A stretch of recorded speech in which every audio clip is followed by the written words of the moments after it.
نحمده ونستعينه ونستغفره ونعوذ بالله من شرور أنفسنا ومن سيئات أعمالنا من يهده الله فلا مضل له ومن يضلله فلا هادي له أشهد أن لا إله إلا الله وأشهد أن محمدا عبده ورسوله اللهم صل على محمد وعلى آل Muhammad. Kita bersyukur kepada Allah atas semua nikmat. Kita sungguh berharap mudah-mudahan nikmat ini menjadi bekal untuk kita semakin bertakwa kepada Allah Subhanahu wa taala, dan agar tegak seluruh syariat dari Nabi Muhammad SAW, dan mudah-mudahan kita termasuk orang-orang yang dipantaskan oleh Allah untuk memasuki surganya insya Allah di yaumil akhir kelak. Kita melanjutkan pelajaran kita insya Allah masih di bab sholat berjamaah, tapi sebelum itu saya ingin menyampaikan tentang sedikit masalah kematian, karena kebetulan kemarin ada yang meninggal. Kita tahu di antara pendekar sunnah yang cukup getol di dalam hal tauhid, termasuk orang-orang awal. Sebagian orang mungkin tidak menyukainya karena gaya dakwahnya memang bahasanya agak keras gitu. Padahal sesungguhnya intisarinya sebenarnya bagus sekali. Mungkin jangan pernah mendengar Abdul Qadir Jawas, rahimahullah taala, meninggal hari kemarin, dan ini gimana? Kemarin, tapi beliaulah yang menjadi guru hampir semua orang sunnah di Indonesia itu. Dari beliaulah awal-awal berkembang sunnah di Indonesia. Jadi banyak orang-orang yang mendapatkan ilmu dari beliau, termasuk kitab-kitabnya juga cukup banyak dibahas di Indonesia khususnya. Saya insya Allah membaca kitab-kitabnya beliau. Syarah kitab tauhid itu saya juga baca dari kitabnya beliau. Memang sekali lagi gayanya memang hitam putih sekali. Kalau yang tidak cocok ya. Gitu. Tapi yang kita ambil memang ilmunya itu masya Allah. Jadi kematian ulama itu tentu saja musibah buat kita semua. Saya nggak tahu. Dan yang namanya orang yang seperti itu pro kontra. Kalau meninggal juga di kolom komentar pro kontra. Bogor, di Bogor. Aslinya orang Kebumen itu. Ya rahimahullah taala, semoga Allah merahmati beliau. Insya Allah. Rasulullah dalam satu hadis menyebutkan, meskipun ini hadis ini kalau redaksi lengkapnya dhaif, kafa bil mauti wa'ido. Jadi ada hadisnya panjang sebenarnya, tapi redaksi panjangnya itu dikatakan dhaif, tapi maknanya benar, dan ini sering dipakai oleh para ulama untuk mengingatkan kita tentang masalah kematian, bahwa cukuplah kematian sebagai nasihat. Kafa bil mauti wa'ido, cukuplah yang namanya kematian itu menjadi nasihat. Maka sesungguhnya kalaulah pun tidak banyak ulama di sekitar kita, sesungguhnya ada nasihat yang selalu aktif di lingkungan kita, yaitu kematian tetangga kita. Dikatakan cukuplah kematian menjadi nasihat buat kita. Maka kalau ada pengumuman kematian, yaitu sebenarnya nasihat yang paling clear, maksudnya itu kita akan sampai pada titik itu. Maksudnya ketika mendengar pengumuman lelayon itu kan berarti kan sekarang dia besok kita, kan gitu kan. Sekarang dia besok kita. Sekarang kita mengantar ke kubur, bisa jadi besok kita yang diantar ke kubur. Nah yang seperti ini insya Allah akan memberikan banyak keuntungan. Di dalam beberapa riwayat disebutkan tentang betapa beruntungnya orang yang diberi kesempatan untuk banyak mengingat kematian. Perbanyaklah mengingat pemutus kelezatan, maka kita akan mendapatkan banyak keuntungan insya Allah. Di Miftahul kita bahas tentang itu, tentang kalau di Miftahul, di Al-Fajar maksudnya, kita bahas tentang tamasya negeri akhirat. Salah satu pembahasannya masalah ini. Suatu ketika seorang sahabat bersama Nabi Muhammad SAW kedatangan orang Ansor tiba-tiba. Orang Ansor itu aktif bertanya, dan kemudian beliau menanyakan tentang beberapa hal. Di antaranya adalah, ya Rasulullah, ayyul mu'minina afdol, siapakah mukmin yang paling afdol? Qala, kata Rasulullah, disebutkan ahsanuhum khuluqa, yang paling afdol di antara kalian adalah yang paling baik akhlaknya. Dan ini kita sudah pernah bahas ketika membahas tentang masalah akhlak mulia pada waktu kita membahas tentang hakul muslim alal muslim. Kemudian qala, orang ini kemudian bertanya lagi, fa'ayul mu'minina aqyas, siapakah mukmin yang cerdas ya Rasulullah? Maka Rasulullah menjawab, aksaruhum lil mauti dzikra, yang paling banyak mengingat kematian. Jadi kecerdasan menurut Rasulullah SAW itu dengan banyaknya mengingat kematian. Kemudian qala, orang ini bertanya lagi tentang hal yang lain, Ini yang ingin saya sampaikan adalah bagian yang kedua ini, yaitu tentang siapa yang cerdas ya Rasulullah. Maka disebutkan aksaruhum lil mauti dzikra, yang paling banyak mengingat kematian. Kemudian dikatakan wa ahsanuhum lima ba'dahu, dan adalah orang-orang yang paling bagus di dalam mempersiapkan kehidupan setelah kematian itu. Nah, ini pengingat buat kita bahwa sekuat apapun kita, sehebat apapun kita akan sampai pada titik itu maksudnya. Dan mungkin sebagian kita tidak lama lagi. Kalau nggak keliru, kemarin ada di Gor Among-Rogo ini ada anak 17 tahun pemain internasional meninggal nih, bulu tangkis. Kan di sini toh, di Jogja. Iya toh? 17 tahun loh. Sedang sehat-sehatnya lagi olahraga. Bayangin, orang Cina. Jadi kalau kita melihat betapa tipisnya ya antara dunia dan alam barzah. Saya melihat video pendeknya itu, habis terima servis, habis itu ganti itunya, siap-siap meninggal. Subhanallah. Hitungannya hitungan nggak sampai menit kan berarti kan. Subhanallah. Jadi memang kematian itu datangnya bisa seperti itu, bisa tiba-tiba. Itu yang terekam, dan sekarang jumlah yang terekam banyak gara-gara banyak video itu dari banyak orang-orang yang seperti itu dan terekam. Jadi bukti itu membuat kita tuh lebih nyata maksudnya itu, bahwa itu tuh sangat mungkin terjadi. Ya itulah, orang akan meninggal dan kebiasaannya dia pemain bulu tangkis yang meninggal ketika bermain bulu tangkis. Masih ingat juga lagi, Marquis Kido itu kan salah satu legenda Indonesia juga kan meninggalnya dalam kondisi bermain. Sama ini sudah ketua OSIS SMA Klaten. Oke. Ulang tahun di frame masukin kolam-kolamnya garis string. Oh, subhanallah. Itu masih muda juga berarti. Iya, muda Lasan. Subhanallah. Nah itu makanya ini pengingat buat kita.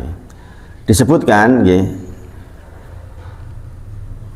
aktsara dzikrul maut, banyaknya mengingat kemautan. Maka kata Rasulullah, ukrima bisalas, maka akan dimuliakan dengan 3 keadaan.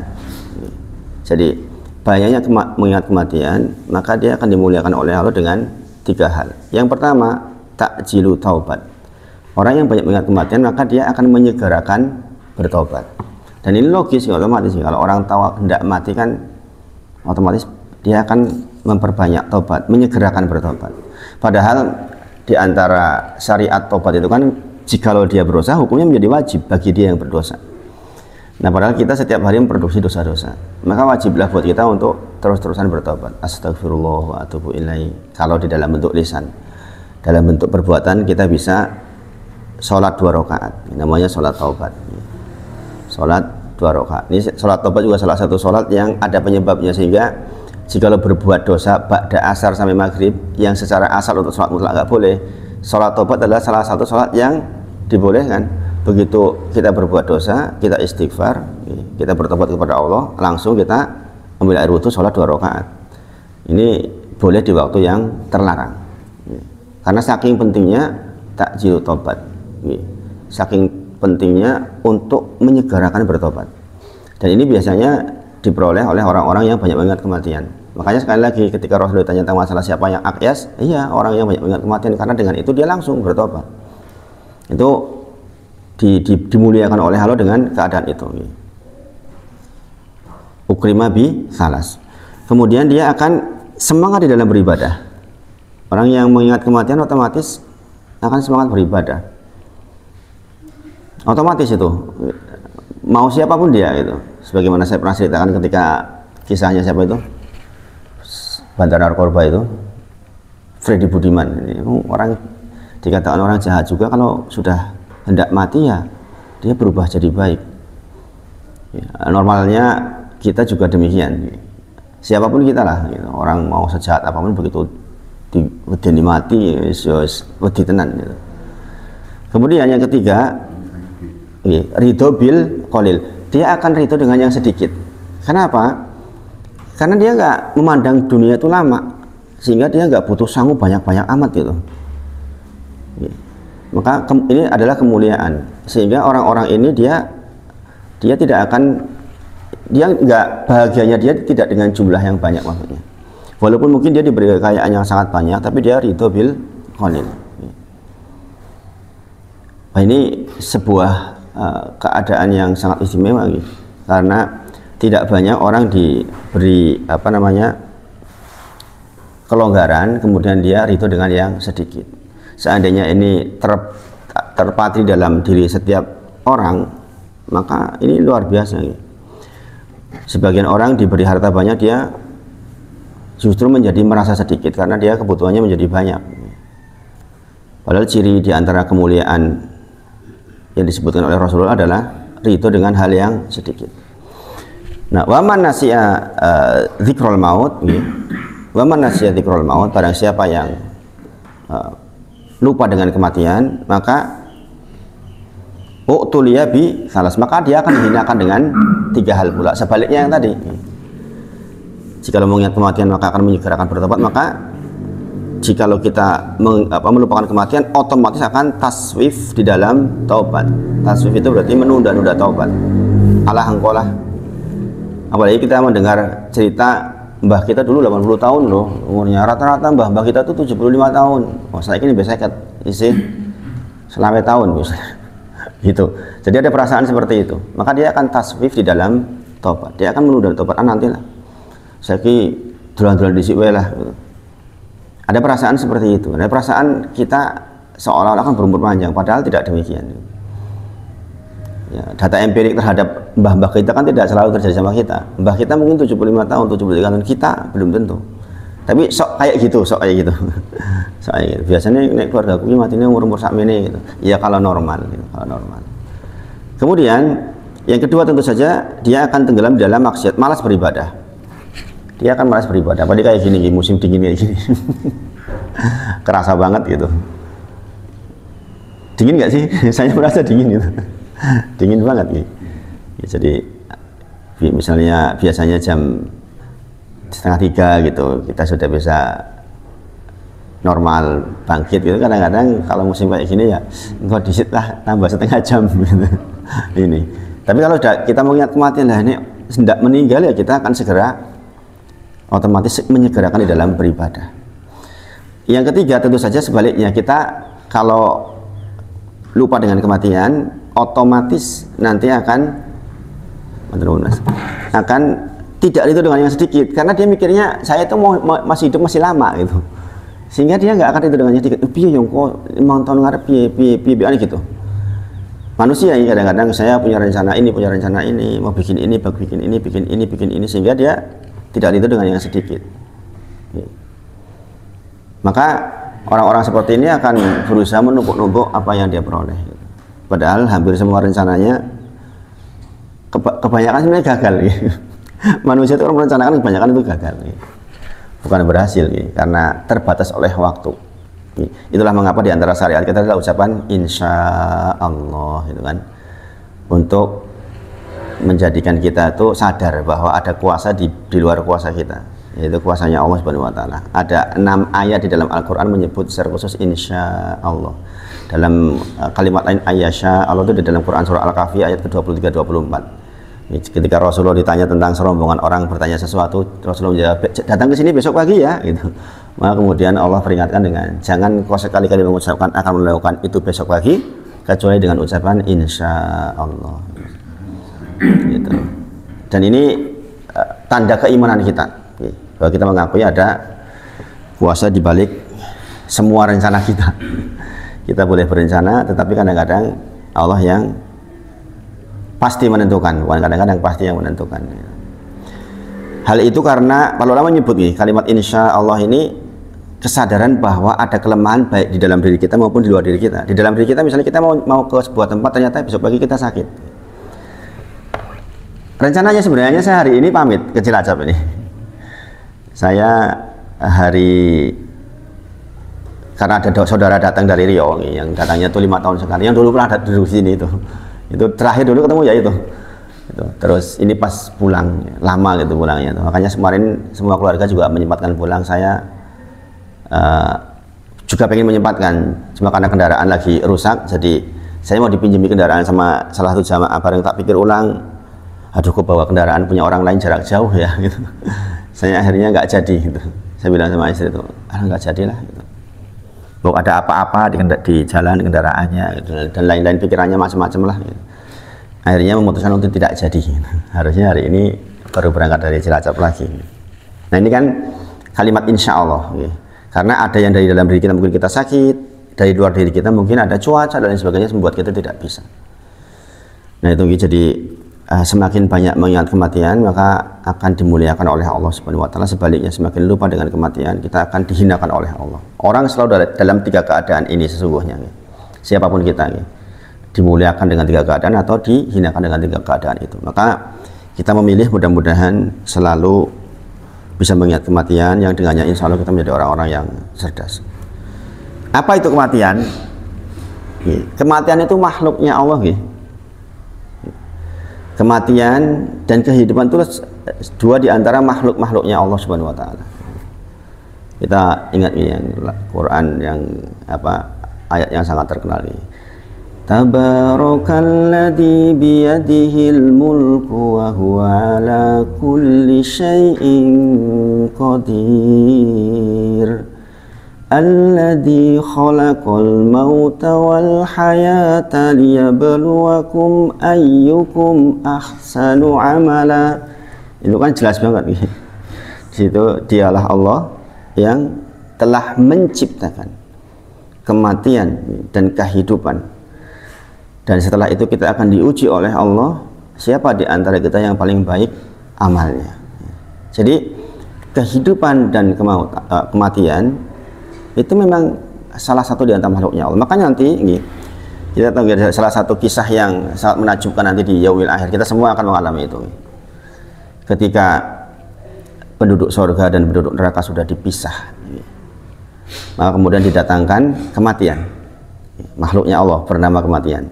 Yu'ta bil mauti ala hayati al-qabs. Maka Allah akan mendatangkan kematian dalam bentuk kambing. Jadi kematian didatangkan di tengah-tengah antara surga dan neraka dalam bentuk kambing, kemudian disembelih. Maksudnya apa? Berarti kematian sudah nggak ada lagi. Setelah itu sudah tidak ada kematian lagi. Ini keabadian yang diizinkan oleh Allah, bukan keabadian seperti Allah yang azali. Keabadian yang diabadikan oleh Allah maksudnya. Beda dengan abadinya Allah. Ada orang yang mengatakan, nek ngono berarti manusia juga abadi dong di sana gitu. Ya abadinya manusia di sana karena diizinkan oleh Allah maksudnya. Maka dikatakan ya ahlal jannah khuludun la mautafih. Wahai penduduk surga, setelah ini tidak ada lagi kematian. Demikian juga wahai ahlan nar khuludun la mautafih. Demikian juga penduduk neraka dikatakan setelah ini tidak ada kematian. Nah ini yang sangat menakjubkan. Kenapa? Karena penduduk surga berbahagia sekali karena di dalam kebahagiaan dan dia tidak mati, sementara penduduk neraka menjadi sedih sekali karena dia tidak pernah mati, sementara keadaan mereka sangat menyedihkan. Padahal yang paling mereka harapkan waktu itu adalah kematian. Yang paling diharapkan penduduk neraka adalah kematian. Sayangnya kemudian kematian sudah tidak ada lagi setelah itu. Maka dalam bentuk domba kemudian disembelih. Kematian sejak hari ini sudah tidak ada lagi. Jadi ini pengingat buat kita karena ada kejadian yang besar ini yang mendoakan insya Allah seluruh Indonesia itu. Setahu saya di laman-laman media sosial juga penuh dengan ucapan bela sungkawa. Meskipun beliau sendiri menyampaikan di antara fikih orang meninggal itu tidak diumumkan, maksudnya tidak diumumkan itu tidak diumumkan dengan orang yang tidak berkepentingan. Karena sekali lagi orang meninggal diumumkan dalam tempat yang jauh-jauh itu kadang-kadang menimbulkan persoalan. Iya kalau bersetuju dengan orang itu, kalau enggak nanti komentar-komentarnya buruk. Maksud diumumkan seperti yang kita dengar Lion itu adalah memang orang-orang yang terlibat langsung. Dia akan nyolati, dia akan mengantar jenazah, dia bermuamalah hari-harian dengan dia. Itulah mengapa kita di masjid-masjid diumumkan. Tapi kalau sampai keluar kota jauh itu sebenarnya tertentu. Secara asal nggak diumumkan sebenarnya. Itu tadi karena mereka tidak terlibat secara aktif bermuamalah dengan yang bersangkutan. Tapi mungkin sekarang kan dengan teknologi mungkin orang kan bisa saja ngaji dari jarak jauh, ngaji dari Papua dan mana-mana. Jadi saya kira tentang implementasi hadis tadi itu tentang masalah tidak diumumkan juga berkembang seiring dengan berkembangnya teknologi. Tapi secara asal begitu. Jadi yang diumumkan itu orang-orang yang memang terlibat aktif akan taksiyah kepada yang bersangkutan. Kalau misalnya meninggal di Bogor, orang-orang Papua gitu kan ya mungkin berat untuk taksiyah. Tapi ini saya juga tidak tahu ini ada penundaan jadi kalau nggak salah di hubur hari ini pada Jumat kalau nggak keliru.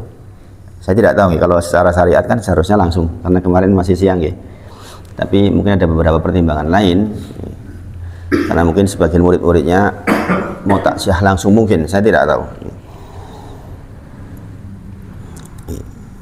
Jadi ada seorang pakar yang menyebutkan jadi ketika kita lahir itu kan tumbuh sel dengan cepat. Sebenarnya di antara sel yang tumbuh itu juga ada yang mati, cuma jumlah sel yang tumbuh itu lebih banyak dari yang mati sehingga tumbuh semakin dewasa semakin besar. Akan datang suatu masa di mana pertumbuhan sel dengan yang mati itu sama, mungkin pada puncak-puncaknya umur 30 mungkin. Kemudian setelah itu akan turun jumlah sel yang diproduksi lebih sedikit karena lebih banyak yang mati. Nah itu sebenarnya udah proses kematian buat kita sebenarnya. Yaitu tadi mulai begel-begel, mulai orang Jawa bilang perlu masih wis ora ono. Saya masih ingat dulu Mbak kalau cerita ke saya, ojo banter-banter mlaku karo Mbah. Lah pripun Mbah? Oline wis ora ono. Ini sakit katanya. Itu memang ya prosesnya seperti itu. Sebenarnya proses menuju kematian kita sebenarnya. Suka tidak suka kita menuju proses kematian kita. Saya juga merasakan beberapa hal yang fungsi-fungsi tubuh yang sudah tidak normal lagi itu merasakan betul. Yang di bawah 50 tahun merasakan betul. Sampai hari ini jari masih sakit ini. 2 malah sekarang Pak Eko. Ini sama ini. Ini finger trigger itu. Saya untuk ini gini. Sakit banget ini. Subhanallah. Ya katanya kalau orang punya dana ini dioperasi ini Pak. 15 katanya operasinya. Sudah pernah disuntik saya sembuh Pernah. Iya. Pernah disuntik sembuh tapi kambuh lagi. Kambuh lagi. Nah gini kok. Makanya saya biarin aja lah. Itu bakar asam urat. Asam urat. Misalnya sementara minum kunyit, kencur dan lain-lain. Ini mudah-mudahan ini udah hampir setahun ini. Sembuh sendiri mudah-mudahan sembuh pada akhirnya. Cuma kalau naik motor matic kan nggak bisa ngerem. Sakit banget emang. Dan satu hal yang kita perlu ingat di dalam Quran surah Luqman ayat 34 Quran surah Luqman ayat 34 bahwa tentang hal ini, tentang kematian ini memang sifatnya disamarkan oleh Allah Subhanahu wa taala. Jadi tidak ada orang tahu satupun tentang kapan dia meninggal, di mana dia meninggal, di bumi mana dia meninggal, dengan cara apa dia meninggal, nggak ada yang tahu. Nggak ada yang tahu. Dan ini hikmahnya adalah agar kita beribadah setiap waktu. Bukan lagi setiap hari lagi, kita beribadah setiap waktu. Seandainya Allah beritahu tentang hal itu, nggak samar lagi, dibuka oleh Allah, itu saja orang lah nanti kurang seminggu lah tobat. Kan gitu. Ya kan? Tapi karena kita tidak diberitahu, itulah hikmahnya kita akan beribadah setiap waktu. Innallaha indahu ilmu sesungguhnya di sisi Allah adalah ilmu tentang hari kiamat. Jadi kita tidak akan pernah tahu ya, dengan cara apa kita meninggal ya. Di bagian bumi mana kita akan meninggal. Nah, ini dirahasiakan oleh Allah memang ya.